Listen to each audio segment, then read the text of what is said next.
constantly trying to find ways to build new bridges between communities and constituencies and groups of Americans who are divided and separated from one another.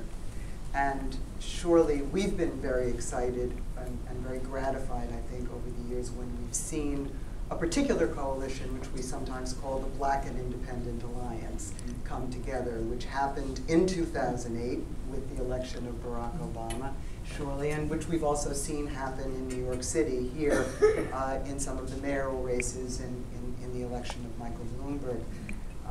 Big stuff, important stuff, a very important coalition.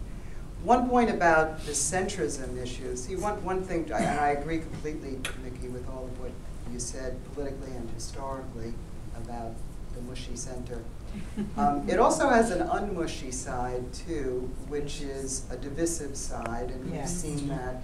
Centrism is often presented as the thing that brings people together, but actually it's a politic that drives people apart.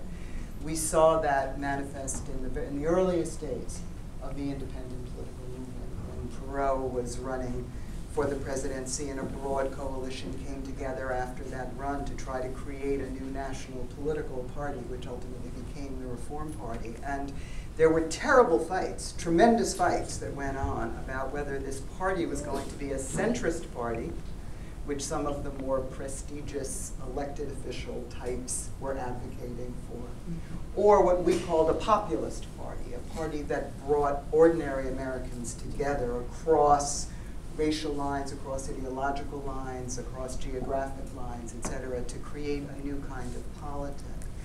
So I think for people who've been involved in the independent movement for many years, that fight between centrism and populism, between purity and new coalitions and new alliances has been a very defining fight in the movement, and one that is certainly, I think, going to continue. So I think it's very important for people to be educated about that, and this is something that I write about.